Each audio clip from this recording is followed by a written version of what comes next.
Hello, everyone, and welcome to our Warm Up to Winter webinar. We've got WSU UREX Graduate Assistant of the Outdoor Adventure Program, Katelyn Spradley here, and she's going to share some information with us on winter activities, some tips to keep you safe and healthy while you're out there enjoying the snow, and some advice on what to wear and where to find certain products. So we're very excited to hear from her expertise.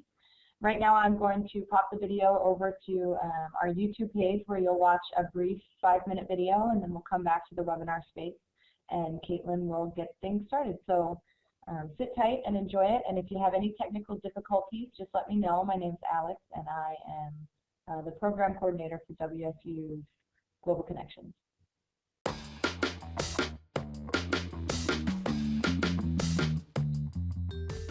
My name is Katelyn Spradley, and I want to talk to you about winter travel.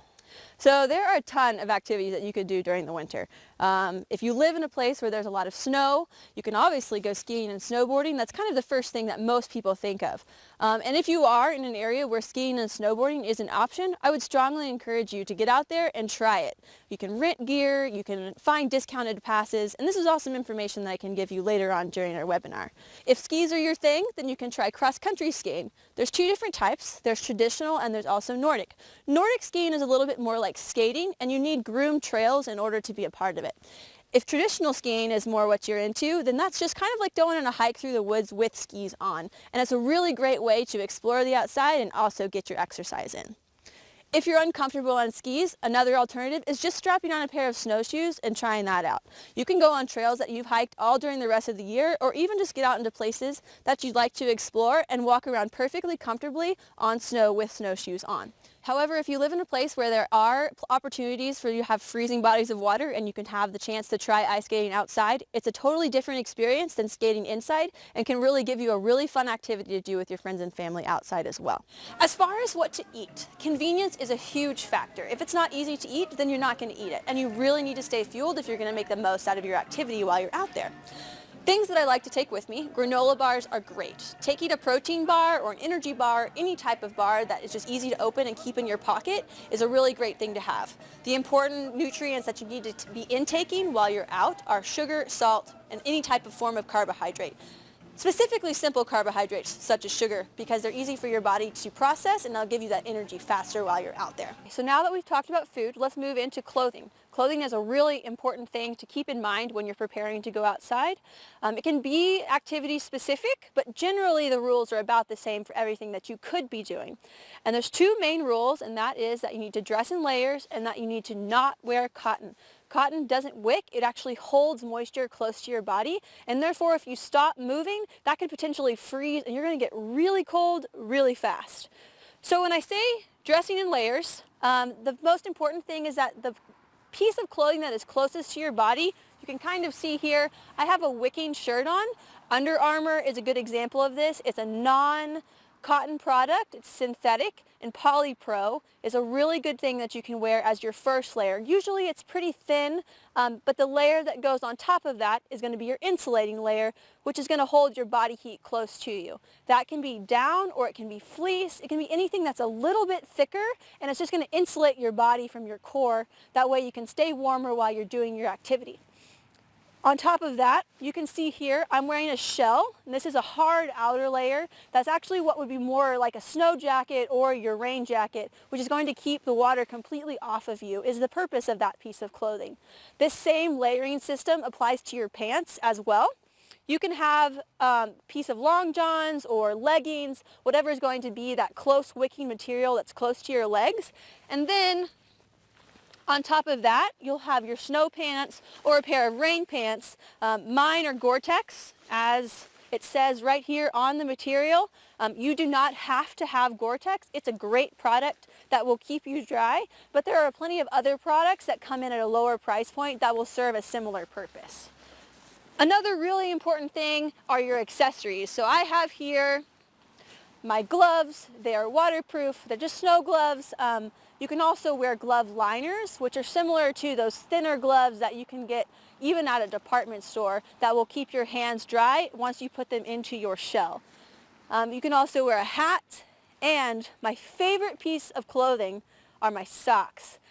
Do not skimp on your socks. Buy wool, buy synthetic, and don't wear the cotton socks that you would get at Walmart or another department store that are just the cheap kind, because your feet are the most important thing that you're taking care of while you're out in the backcountry or out in the park, wherever you are. Now that we have initial taste of what we can get into now that it's the winter season, we're going to head over into the chat room, and I would love to answer any questions that you have regarding snow sports, regarding food, regarding what you can do to make the most out of your winter season. So get those questions ready, and I will chat with you in just a moment.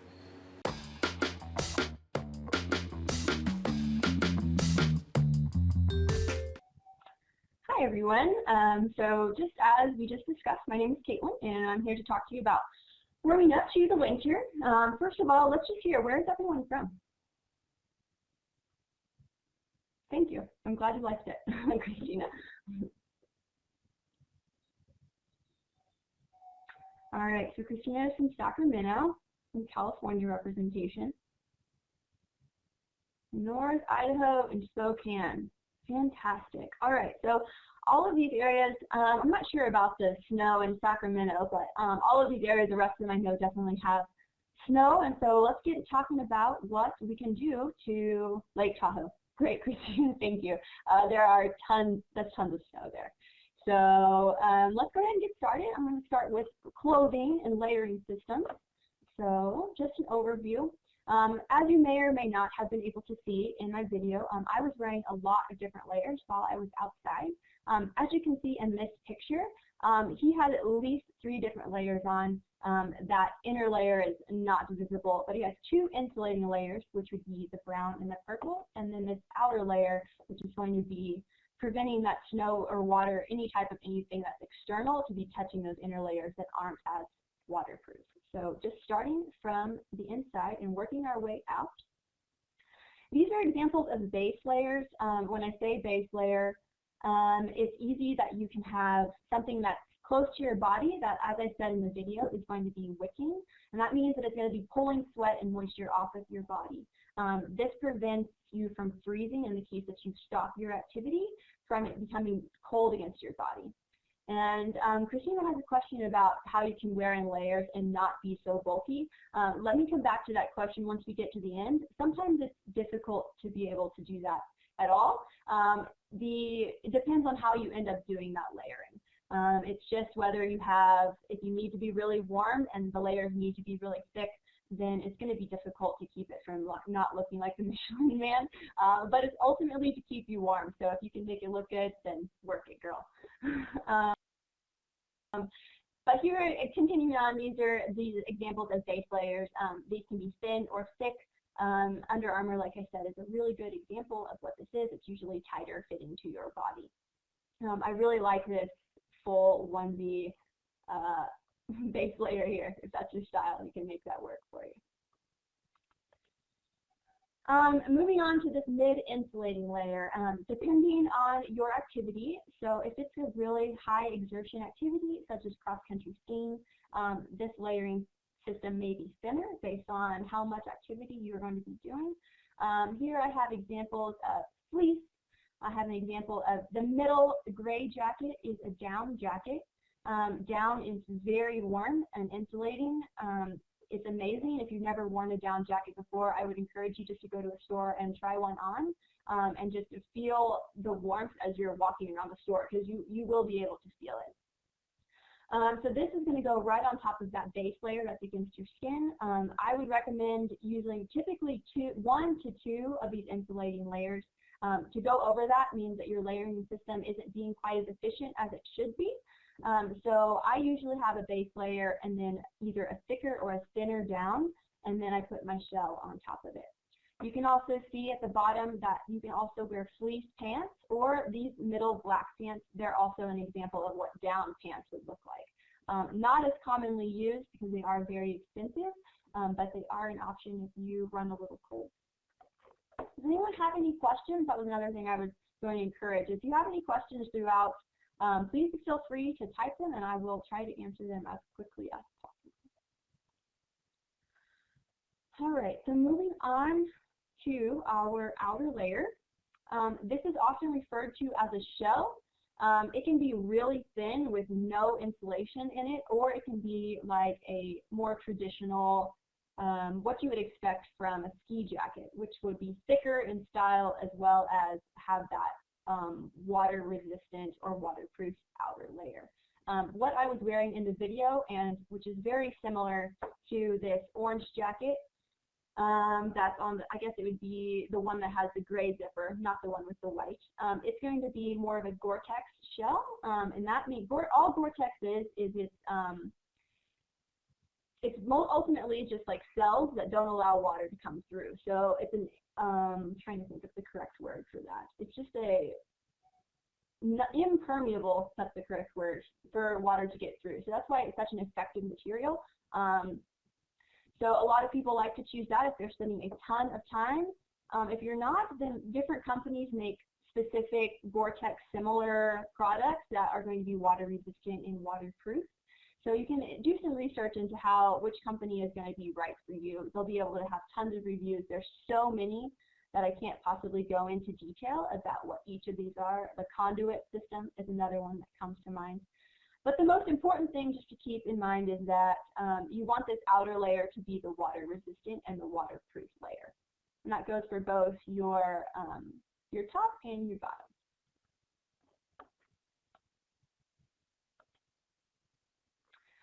So footwear. Footwear is going to be very dependent on the type of activity that you are going to be partaking in. If you're just going to be walking around, then you just want a rubber sole that has a waterproof exterior surface, so you won't be getting your feet wet, obviously. If you're going to be doing more of a sport specific, you will need to get boots that are specific for whichever activity you are doing. For snowshoeing, you can use a regular boot because pretty much any boot will work in a snowshoe. I've even used my snowboarding boots in a snowshoe before. Whatever will just keep water off of your feet and keep your socks from getting wet. For cross-country skiing or snowboarding, you will need to get a boot that's specific for the activity that you're engaging in. So they will fit into the bindings, which are the pieces of material that connects to the actual sliding surface. So the bindings will keep your boots onto the snowboard, for example. These black boots that have scarpa on them in the far corner, those are mountaineering boots. They're also used for ice climbing. What is unique about them is they have a plastic outer layer as well as a very stiff sole.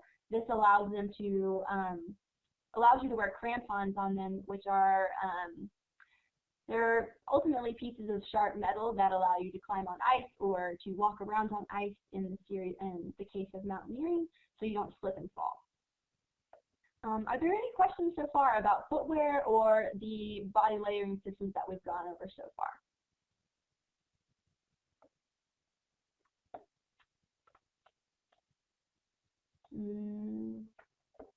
No? Thank you, Christina. You're doing a great job.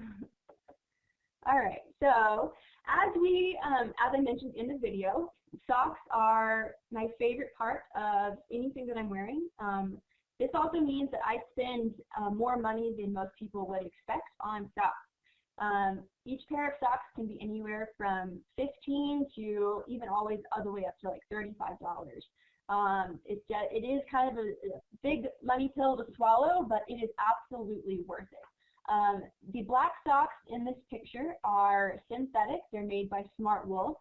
The most important part, as I mentioned, is that we don't want to wear cotton in the winter or really in any type of outdoor environment because it keeps the water close to our bodies, and it also, if we stop doing the activity, it can be conducive to blisters because of the rubbing.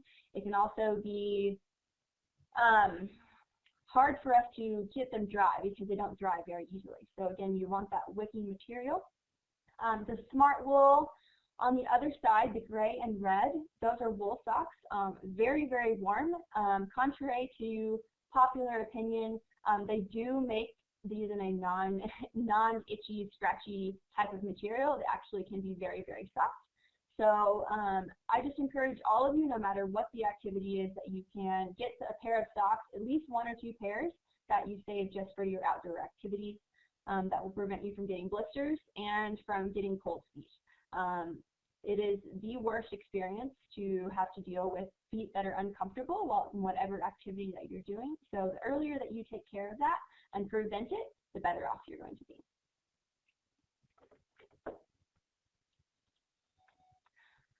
So for hats and headwear, this is also kind of a dependent thing. We have here a couple of different examples of headwear that you could wear. For a wool hat or these 2 beanie type hats in this situation, those are great for skiing, snowboarding. Basically, you want to keep heat from escaping from your head. So you just need to try to insulate that part of your body. For an activity where you are doing more high intense exercise, wearing a pink hat like this North Face one, this is going to be an example of what you would want to wear in the case that you were trying to protect your skin from the sun, but you're also trying to do a little bit of insulating, but you can take it off really easily if you get too hot. It's just another part of that layering system. Another piece of clothing that I really like is down here in the bottom corner. This is called a buff. Has anyone heard of a buff before?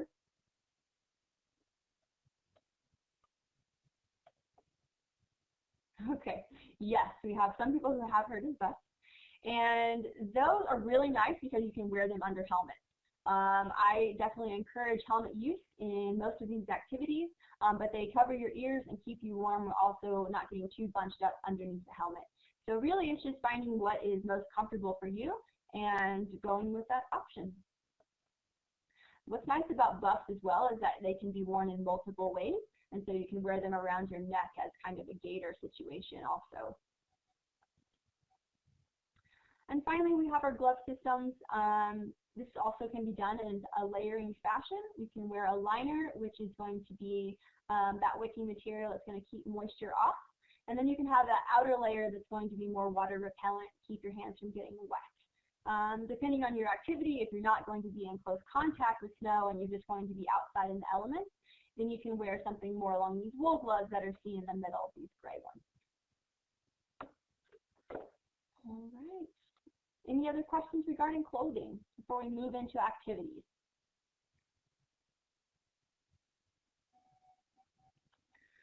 All right. Looks like Ashley might have a question.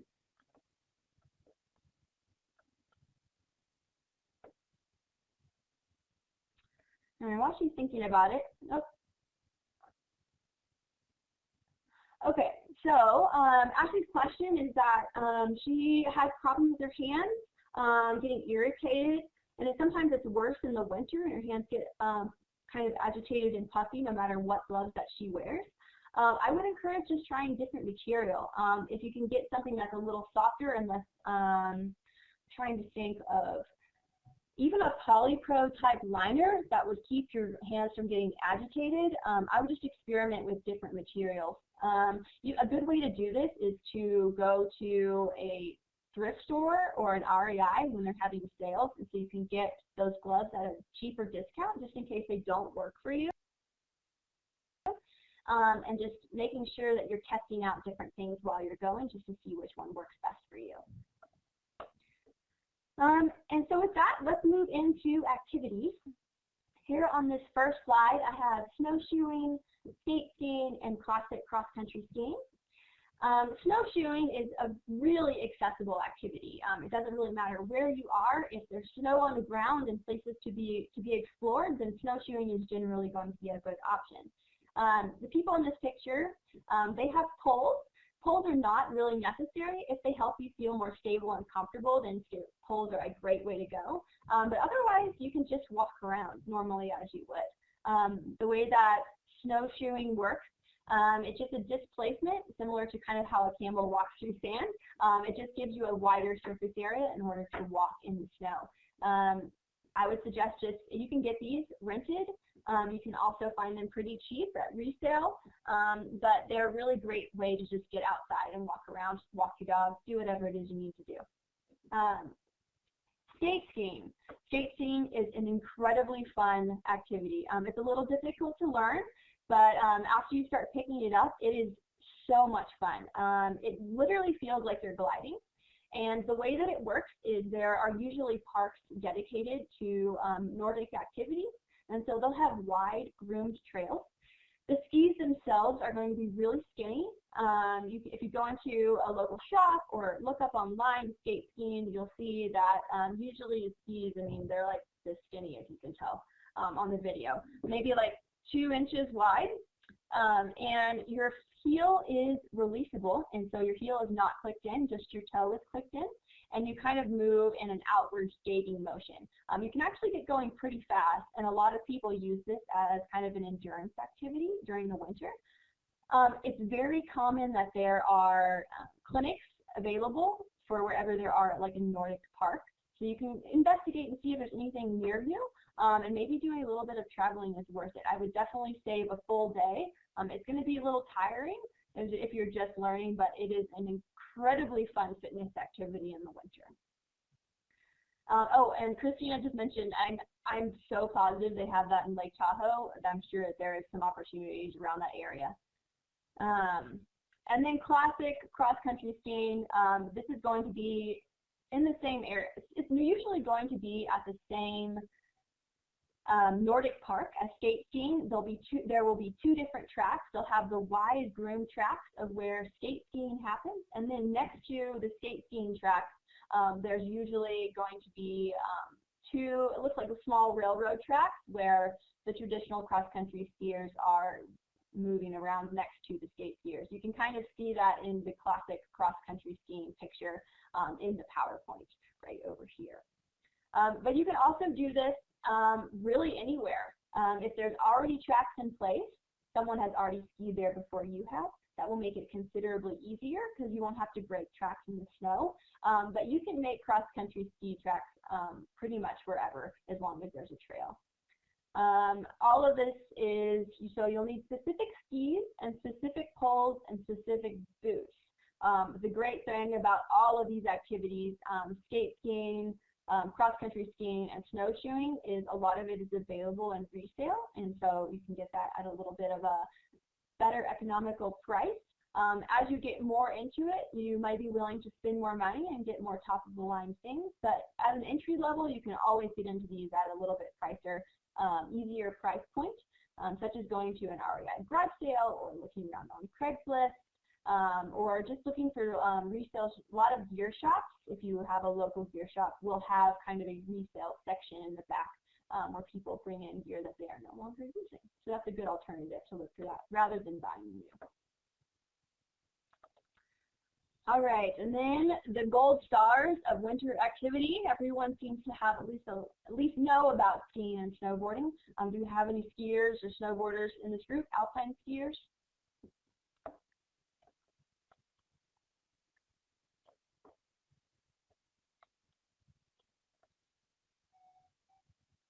All right, so Christina tried it, and Lake Tahoe is a great place for that. But skiing and snowboarding,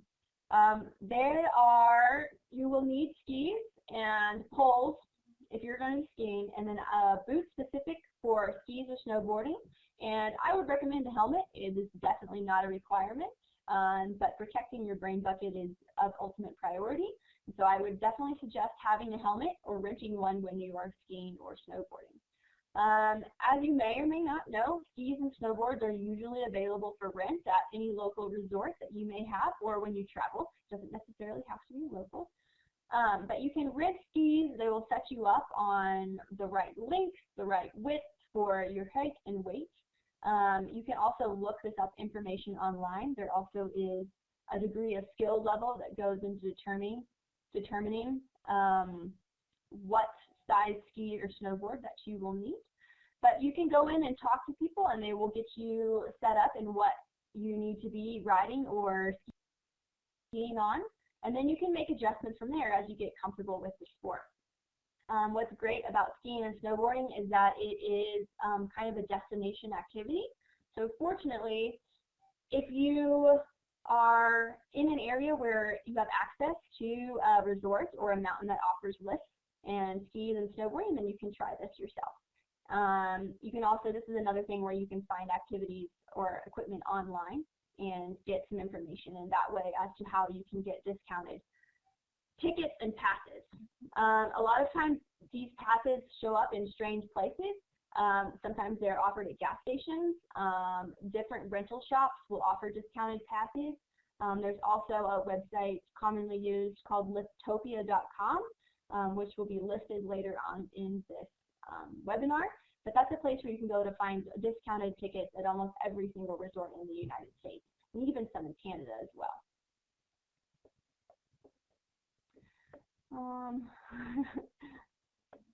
Christina said there's a little too advanced for me, too many black diamonds at Lake Tahoe.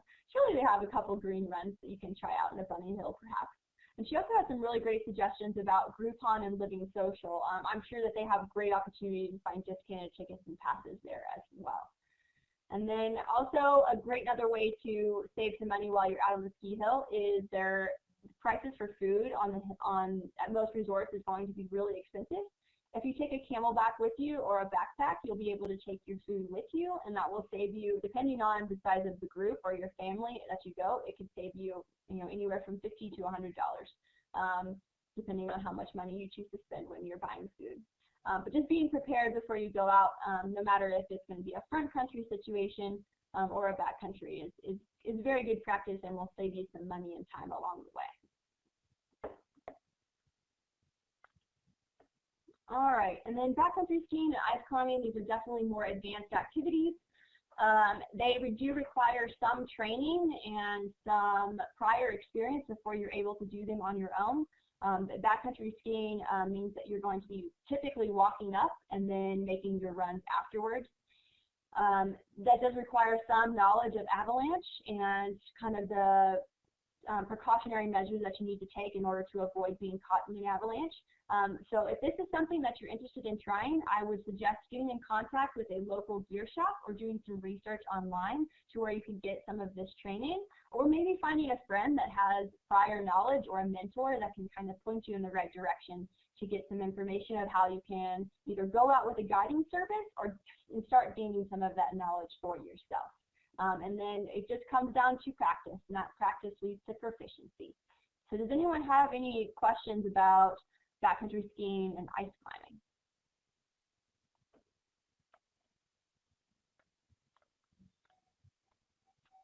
All right, so we'll just keep on moving. Even some other opportunities are ice skating, playing hockey. The picture at the top, these are snow bikes. You can even rent those to have on ski resorts. They're very fun, a little dangerous, but as soon as you master it, you can start in the bunny hill for those as well and move on. I actually made my own ski bike, and they're really fun. Kind of awkward to get on the lift, but a good deal. And then down here at the bottom picture, these are fat bikes, or fat tire bikes. They make them able to travel in snow and sand, and so these people are actually riding on Nordic trails. Before doing that, I would definitely suggest contacting the Nordic Park and making sure that that's okay. But you can also just ride on your local trails and pack them down yourself and kind of do some of those mountain biking activities that you may or may not do during the rest of the year. And then as far as nutrition, in the co-op in the video, I was showing some examples of different bars. The most important thing is you want to have a good source of energy, and also it needs to be easily accessible. When you're cold and you're out moving around, it actually is pretty easy to forget to eat. And so if something is easy and accessible, then you're more likely to eat it and avoid bonking while you're out doing whatever it is your activity is. So a personal favorite of mine is peanut butter and jelly, as well as Sour Patch Kids. I like that I can open the Sour Patch and then leave them in my pocket so they stay a little warm without getting too hard, and then eat those as I'm going. Sour Patch is not healthy. Christina just asked if that was the case. It's not typically something that I would recommend for just an overall balanced meal, but it definitely is something that is great for while you're out exercising in the backcountry, because it is a quick source of energy, and it just makes you feel good while you're out there. You're out there working hard, so a little treat goes a long way, both mentally and physically. So Other things to keep in mind for nutrition and as a way of hydration, if you're going to be out for a couple hours, if you're able to take a thermos with you that has chai tea or hot chocolate or coffee or just something warm that can keep you, it goes a long way to keep you feeling warm, especially when you're kind of getting a little tired. And that burst of sugar also serves some good as well. It's a good comfort thing to have with you, a warm beverage. Also, a common thing is to take a camelback or a bladder system with you into the backcountry or even to the ski resort. One thing to keep in mind, if it is going to be really cold, the tubes that connect the water that you drink out of, they have a tendency to freeze. Camelback has become smart enough, and their engineers have discovered that insulating, similar to how you would insulate your body, will prevent this from freezing. And so they have actual sleeves that you can buy to put on your camelback that will prevent that water from freezing. If your water freezes, then you're less likely to drink, and that can lead to dehydration, which can lead to an overall miserable experience. So trying to just think ahead, be prepared of how you can prevent that happening. Do you have any questions about nutrition, about food choices or hydration, anything along the lines of keeping our bodies happy while we're outside?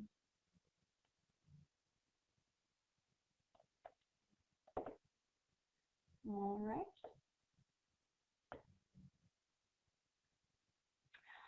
Michelle asked anything that's not good. Honestly, Michelle, if it sounds good to you, then go for it. If I've taken cold pizza, I've taken fried chicken. If you have a way to take it with you that's not too bulky or takes up too much space and is still providing you with something that you're going to want to eat, then I would go for it. If health is, obviously health is a concern. We want to intake good things for our bodies, but we also have to keep in mind that we're going to be exerting a lot of effort, burning a lot of calories. It's not uncommon. I burn up to 2,500 calories on a big exerting day, and so I want to be able to replenish those calories that I'm losing so I can stay active the full day without having to take a rest. So whatever works for you really is kind of a green light. It just ease factor is important because if you have to stop, take off your layers, take off your gloves in order to eat everything, that sometimes can be more annoying than anything else. So that's why I say that ease of consumption is kind of is something to keep in mind.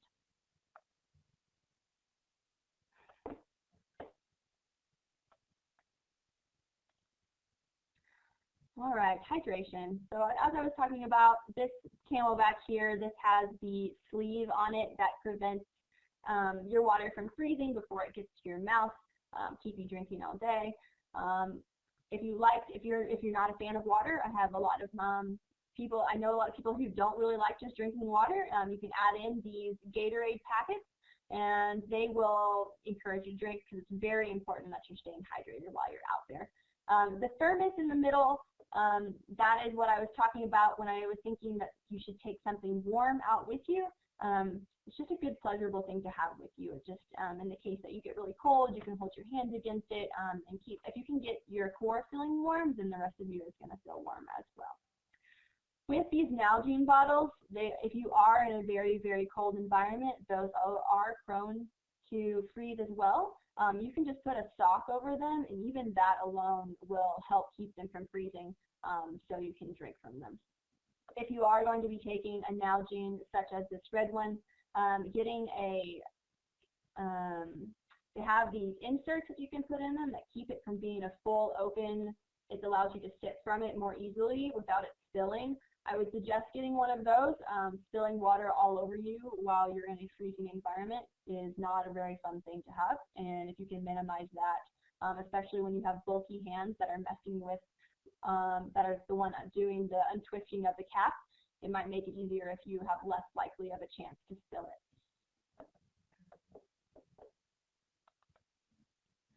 And then just a quick overview of leave no trace principles. If you are traveling out in the backcountry or just outside in general, it's really important that you keep in mind these 7 principles. Plan ahead and prepare. We've done a lot of discussing about that. That includes just making sure that you are wearing the right clothing, that you check the weather, that you have packed a good lunch, and that you have all of the food that you're going to need for the day. When it becomes spring and the snow starts to melt, we see a lot of muddy surfaces develop.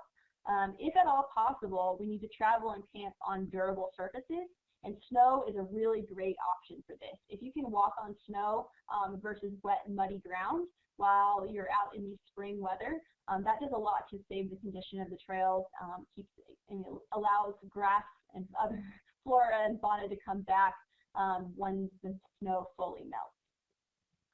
Also, while you're out, it's important that you dispose of waste properly. That means packing out anything that you pack in. So any of those convenient wrappers that were on your Cliff Bar, it's just important that you bring those back out with you. Leaving what you find, making sure that you don't take any rocks or, I don't know, a snowball. I guess if you were to take a snowball back with you, that wouldn't be too bad of a thing. But just making sure that we're not disturbing the environment too much while we're out doing whatever activity it is that we are partaking in. Minimizing campfire impacts. It's a little bit harder to have a campfire in the winter, but if you choose to do so, making sure that there are no impacts, and respecting wildlife and being considerate of other visitors. Specific to skate skiing and traditional cross-country skiing, it's important that you stay in your respective tracks. Skate skis and traditional Nordic skis make different tracks, and if you're crossing over, then you're ruining the track path, which is what is left in the snow after you pass over it. And this can be really annoying and can make people really upset. Same is true for snowshoes and ski tracks in a hiking setting. Once they've worked to make these tracks, they want to be able to continue to use them, and you will see some people get a little upset with you if you are crisscrossing different tracks. So kind of stick with your respective activity and go from there. Skiers and snowboarders, just being respectful of each other on the mountain, kind of just like general rules that they have listed all over the resort. Just making sure you're not cutting people off, that you are. One thing that I know skiers really do not appreciate is if snowboarders cut the top off of moguls. So try to avoid doing that. And just kind of learning the different ins and outs of each other's sport will enable you to have a successful and fun time without, rubbing anybody the wrong way. So, internet resources, as I mentioned, Liftopia will give you some cheap passes for skiing and snowboarding. If you're looking to actually buy some equipment for whatever activity it is you're choosing to try or continue, sheepandcheap.com, backcountry.com, Sierra Trading Post, and The Climb are all really great resources to find great sales.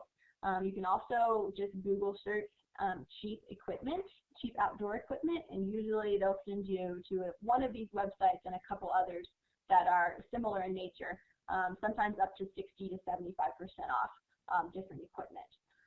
Sheep and Cheap is really cool because it's just one item every 20 minutes, I believe, so it becomes quite addictive while you're looking to buy different things.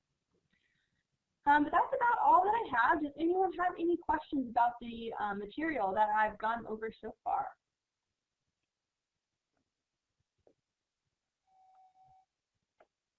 Thank you, Christina. I appreciate it. She said thanks for the great tips. Great. So Casey has a great question. So his question is, if you run out of water on your adventure, what do you recommend doing to stay hydrated until you return to the lodge or car? So an ideal situation is that you would have a stove, a way to heat water, so you could quickly heat water. It's not a good idea to just heat snow itself. And when I say heat water with a stove, I mean melting snow in order to drink it. It's not a good idea just to take snow directly and have to melt it in your mouth. This can actually really contribute to hypothermia and can lower your core body temperature pretty quickly, and your body has to exert a lot of heat energy in order to melt that snow. It sounds crazy, but it actually has been research proven that it is kind of detrimental to, especially if you have a long period of time before you're going to have access to water. So melting snow is the best way to go about it. If you don't have access to a stove that can do this for you, any way that you can heat up even gradually, you can hold it against your body, not for too extended a period of time. Like if you have a Nalgene, you can put snow in the Nalgene, and then actually putting it in your armpit is a good place where there's a source of heat. You just don't want to do that for too long of time, especially if you yourself start to feel cold, because that can also contribute to hypothermia. So however you can heat up that water, that would be the way to make it happen. Does that answer your question, Casey?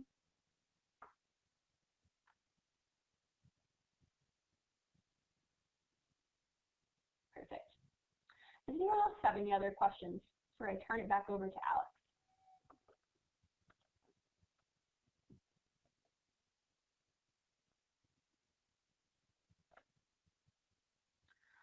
All right, well, if no one has any other questions, Alex, I will turn it back over to you. Thank you so much for coming. I really appreciate that you were here listening to everything that I had to say about warming up to winter, and I hope that it encouraged you to get outside and try some new activities, or maybe get more involved in an activity that you already are partaking in. So thank you.